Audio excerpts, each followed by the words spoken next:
jërë ngeen jëf yéen ñi safoo site internet bi di Buzz Actu 221 nuyu nañ leen bu baax jaajëfal leen ci kóolu tege sopp bi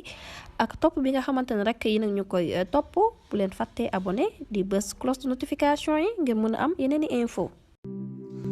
asalaamaaleykum sama gars ñi tey le samedi 10 février 2024 tey balaa maa ñëw ngeen seen actualité politique nationale damay àddu ci actualité géopolitique mondiale xam ngeen ne yàgg na leen wax tendance mondiale bi jëm ci ñi nga xam ne ñooy tendance bi nga xam ne ñooy gouverner adduna bi bokk na si ñu ñuy woowee ay populiste ak ay nationaliste def naa ay vidéo di ci ndey firnde yu bëree bëri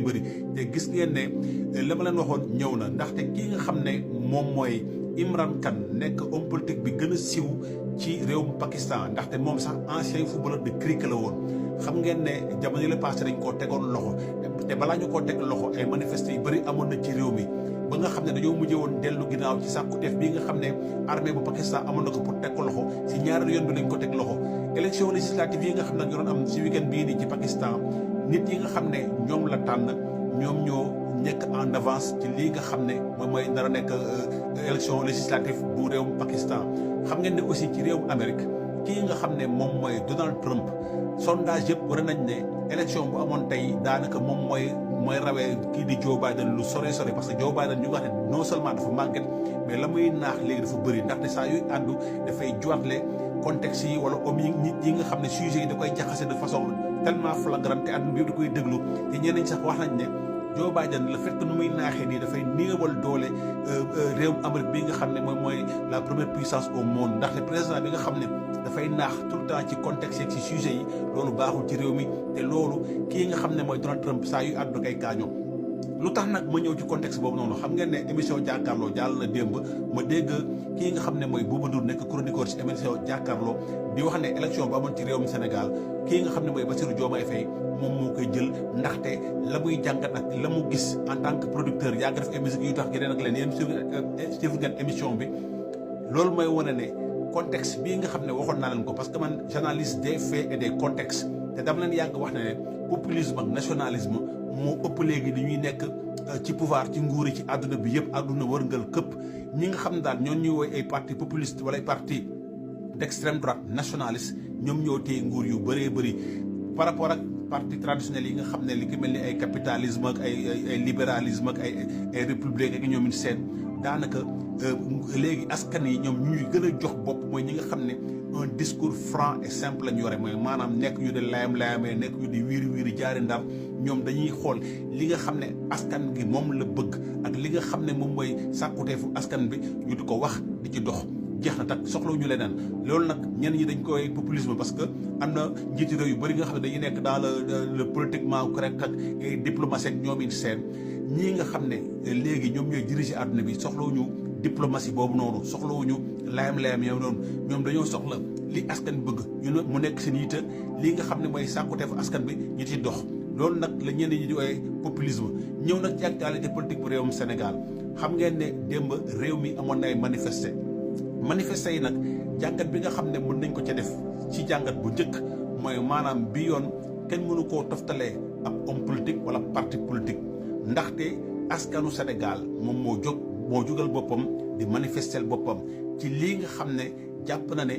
maanaam constitution dañ ko salfaañe xam ngeen ne yàgg naa leen wax ne askanu Sénégal askan bu mature la amul benn homme politique bi nga xam ne yaa ngi yow ci réewum Sénégal wala benn parti politique bi nga xam ne yow mun ngaa yóbbu askan bi ci li nga xam ne moom gis si boppam wala li nga xam ne moom amu ci intérêt ndaxte askan bi saa yu yëngatoo rek moom day jàpp ne am na lu muy aaral boppam wala am na lu muy sauvegarder boppam ak dayoo bi homme politique bi am ak dayoo bi parti politique bi am te loolu lañ gis démb mooy maanaam askan bi gannaaw ba mu dégloo ñii nga xam ne ñooy waa coalition Benno Bokk Yaakaar ak ñii nga xam ne ñoom ñooy waa coalition Wallu bi nga xam ne ñoom ñoo sooke report bi parce que déglu na leen bu baax a baax ñu àddu ci télé yi àddu assemblée nationale dem ci presse fu ñu waroon wax justifier li waral ñoom ñu reporter élection yi waaye askan bi dañ leen ne yéen gëmuñu leen ak malgré li ngeen wax yépp yéen ñoo jàpp ne yéen da ngeen def lu ñuy wax coup d'état constitutionnel ngeen amal loolu moo tax bi yoon kenn jiitewu leen mooy maanaam amul benn parti politique wala benn candidat bi nga xam ne woote nga askan bi déglu la parce que loolu laa leen yàgg wax te askanu Sénégal foog ñu nangul ko benn mbir askan bu pacifique la gis ngeen ne moom saa yoo amee occasion na muy manifester da koy def ci kaf ak foo ak ree mooy maanaam ci ambiance loolu la xam te lépp da koy lal ci jàmm waaye bu fekkee ne